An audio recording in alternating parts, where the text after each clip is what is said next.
கிராமத்து மனிதர் ஒருவர் தன்னுடைய மாட்டு வண்டியிலே காய்கறிகளை ஏற்றிக்கொண்டு வியாபாரம் செய்து கொண்டிருந்தார். அதிகாலையிலே எழுந்து தன்னுடைய வியாபாரத்துக்கு செல்ல வேண்டும்.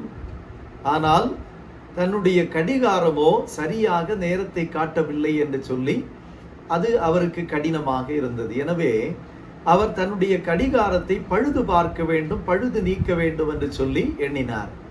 மறுநாள் தன்னுடைய அந்த வியாபாரத்திற்கு செல்லும் போது அதை எடுத்துக்கொண்டு செல்ல வேண்டும் என்று திட்டமிட்டு விட்டு அவர் அதற்கு ஆயத்தப்பட்டார். மறுநாள் காய்கறிகளை ஏற்றிக்கொண்டு சந்தையிலே சென்று வியாபாரம் செய்து முடித்து விட்டு அவர் திரும்ப வருகின்ற வழியிலே கடிகாரம் பழுது நீக்குகின்ற ஒரு இடத்திற்கு சென்றார்.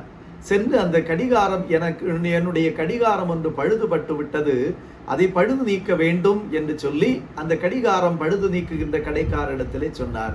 கடிகாரத்தை தாருங்கள் என்று சொன்னபோது அவர் தன்னுடைய இடுப்பிலே முடிந்து வைத்திருக்கின்ற ஒரு சின்ன ஒரு பொதியை எடுத்து கடிகாரம் பழுது நீக்குகின்ற கடைக்காரரிடத்திலே கொடுத்து இதை பழுது நீக்குங்கள் என்று சொன்னார். அதை பிரித்து பார்த்தவருக்கோ பேரதிர்ச்சி.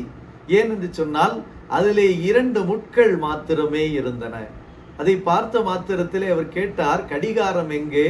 கடிகாரம் வீட்டில் இருக்கிறது, இந்த முட்கள் தான் எனக்கு சரியாக நேரத்தை காட்டவில்லை என்று சொல்லி அந்த கடிகாரம் பழுது நீக்குகின்றவர் சொன்னார், எப்பொழுது நீங்கள் கடிகாரத்தை முழுமையாக என்னிடத்திலே கொண்டு வந்து தருகிறீர்களோ அப்பொழுதுதான் அதனுடைய முழுமையான பழுதையும் நீக்க முடியும்.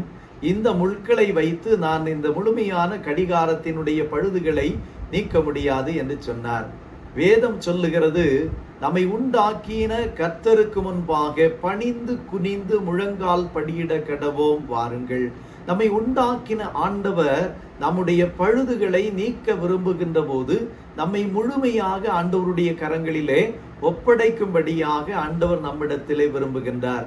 ஆண்டவராகிய இயேசு கிறிஸ்து, இந்த பாத்திரம் என்னை விட்டு நீங்க கூடுமானால் நீங்கட்டும், ஆகிலும் என்னுடைய திட்டமும் சித்தமும் அல்ல, உம்முடைய சித்தத்தின்படி ஆக கடவுது என்று சொல்லி முழுமையாய் தன்னை ஒப்பு கொடுத்ததினாலே இன்றைக்கு நீங்களும் நானும் மீட்பை பெற்றிருக்கிறோம்.